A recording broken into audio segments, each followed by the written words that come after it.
Assalamualaikum warahmatullahi wabarakatuh. Halo semuanya, apa kabar? Alhamdulillah baik tentu dalam lindungan Allah Subhanahu wa Ta'ala.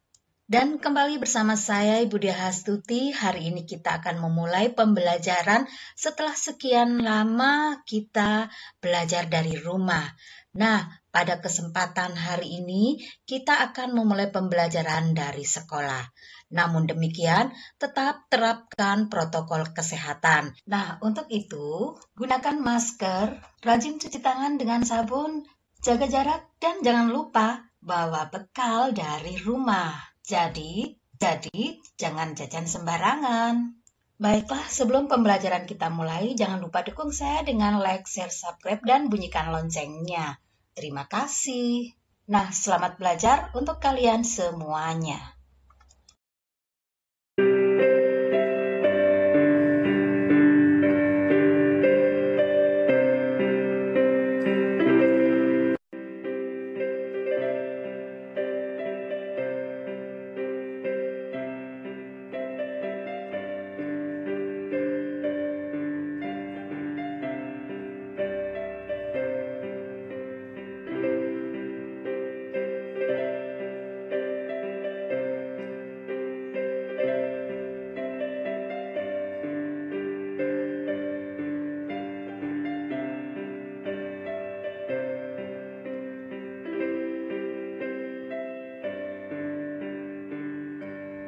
Nah, anak-anakku semuanya, kalian telah melangkahkan kaki menuju ke gerbang sekolah menengah kejuruan kelas 10. Tahukah kalian tentang SMK? Ya, benar sekali bahwa sekolah menengah kejuruan ini sangat berperan dalam menyiapkan peserta didiknya untuk bekerja dan berwirausaha. Sedangkan jenis bidang kerja seperti apakah yang nantinya akan kalian tekuni? Apakah kalian akan menekuni bidang pekerjaan yang berarti nantinya kalian harus bekerja dalam sebuah tim kerja di sebuah instansi, lembaga, baik itu pemerintahan ataupun swasta, atau layanan bisnis? Ataukah kalian punya minat untuk menjadi wirausaha di bidang manajemen perkantoran dan layanan bisnis? Nah, kalau demikian, maka kalian harus pandai-pandai dalam menemukan peluang bisnis yang sesuai dengan harapan kalian tentu. Nah, maka dari itu, dalam pembahasan kali ini, kita akan mempelajari, memahami, dan mengidentifikasi jenis profesi apa yang nantinya akan dapat kalian tekuni. Baiklah, sekarang kita pahami terlebih dahulu karakteristik profesi. Tentu kalian sudah pernah mendengar kata profesi sebelum ini ya. Dilihat dari asal katanya, dalam bahasa Inggris yaitu profession dan dalam bahasa Latin professus yang berarti mampu dalam suatu pekerjaan. Pengertian profesi adalah sebuah pekerjaan berbasis pengetahuan yang luas dan keahlian tertentu, serta menuntut tanggung jawab sosial dan moral kepada masyarakat.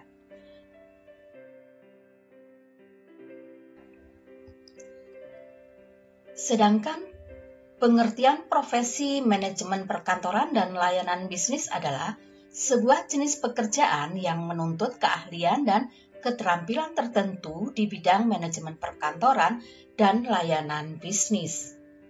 Nah, maka dari itu pekerjaan atau jabatan yang disebut profesi ini membutuhkan persiapan pendidikan dan pelatihan khusus. Maka, profesi ini tidak dapat dipegang oleh sembarang orang.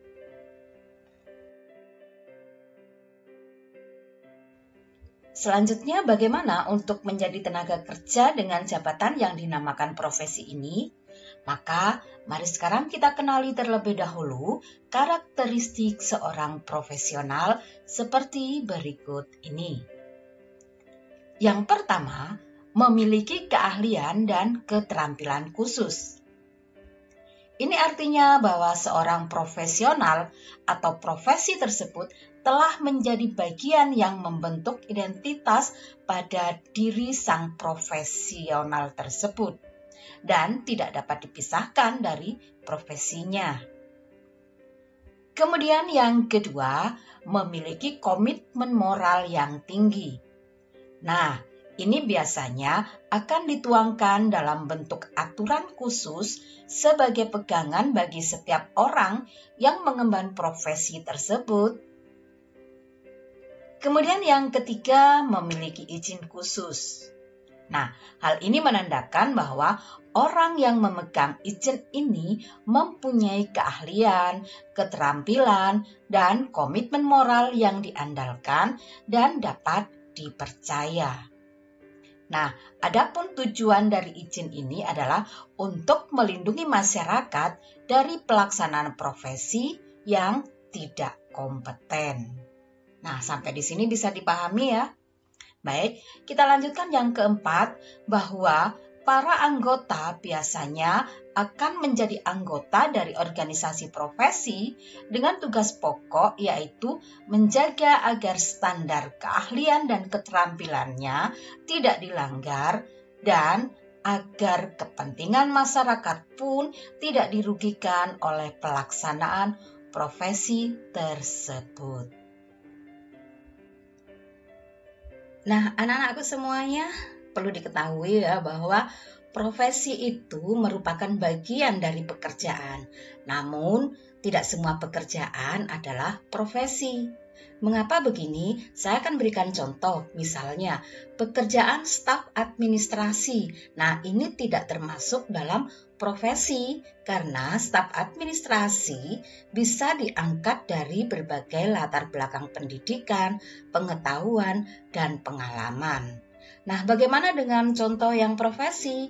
Contoh profesi misalnya adalah sekretaris. Nah, sekretaris di sini harus memiliki pendidikan sekretaris dan juga memiliki pengalaman kerja. Nah, makanya disebut dengan profesi sekretaris. Jadi intinya adalah bahwa kunci profesi adalah keahlian atau keterampilan serta pengetahuan yang luas. Nah, mari kita perhatikan contoh profesi dalam manajemen perkantoran dan layanan bisnis seperti berikut ini.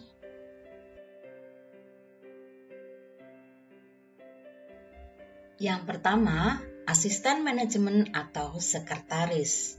Nah, seperti yang tadi sudah saya sampaikan bahwa untuk jenis profesi ini dituntut memiliki pendidikan khusus sekretaris dan dapat bekerja di bidang bisnis, pemerintah, rumah sakit, ataupun sekolah.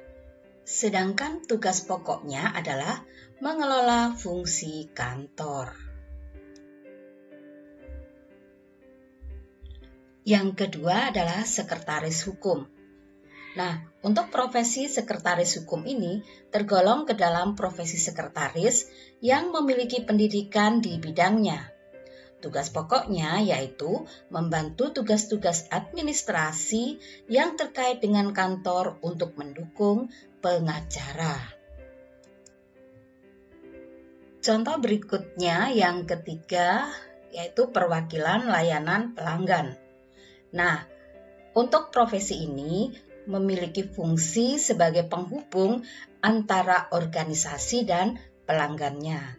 Adapun tugas pokoknya yaitu melakukan pelayanan informasi dan memberikan solusi untuk masalah yang mungkin dialami oleh para pelanggannya. Selanjutnya yang keempat yaitu staf ahli logistik. Nah, profesi ini memiliki pendidikan khusus seperti manajemen logistik dan perpustakaan. Sedangkan tugas pokoknya yaitu mengelola sistem penyimpanan barang atau dokumen dan distribusi barang atau dokumen. Untuk berikutnya, yang kelima yaitu staf ahli atau manajer sumber daya manusia. Jenis pendidikan yang banyak mengisi profesi ini yaitu sarjana bidang hukum atau psikologi perusahaan. Mengapa? karena hal ini disebabkan oleh tugas pokoknya yang terkait dengan personalia kantor atau organisasi. Berikutnya lagi analis manajemen. Nah, untuk profesi ini biasanya lebih banyak dikenal dengan konsultan perusahaan.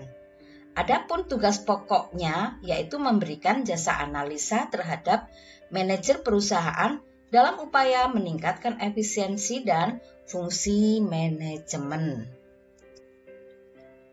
Nah, sampai di sini bisa dipahami ya. Dan untuk berikutnya, apakah masih ada profesi-profesi yang lain? Tentu saja masih ada.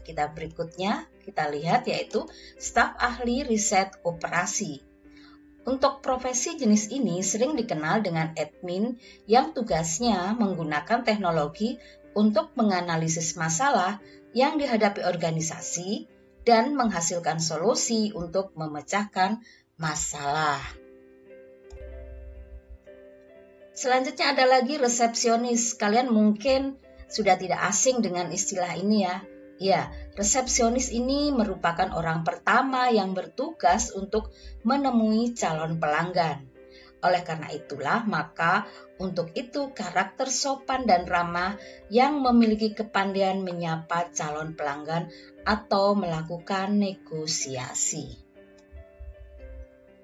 Selanjutnya lagi ada provider. Profesi ini menekuni penggunaan teknologi perkantoran untuk menghasilkan produk cetakan. Di dalam proses produksi, provider ini terlibat langsung dalam mengedit dan memeriksa file sebelum dan setelah dicetak. Dan biasanya juga mereka bekerja pada layanan jasa percetakan buku, majalah, atau konten online. Nah, sekarang yang terakhir untuk contoh di sini ya, yaitu ahli statistik. Nah, ahli statistik di sini, di samping pendidikan statistik yang dimilikinya, ahli statistik harus memiliki pengalaman dalam metodologi statistik yang akan digunakan untuk menganalisis data dan juga menemukan solusi masalah.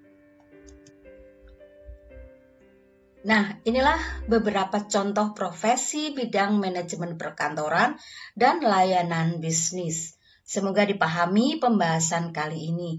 Dan apabila ada pertanyaan ataupun pendapat, mari kita bahas di dalam kelas.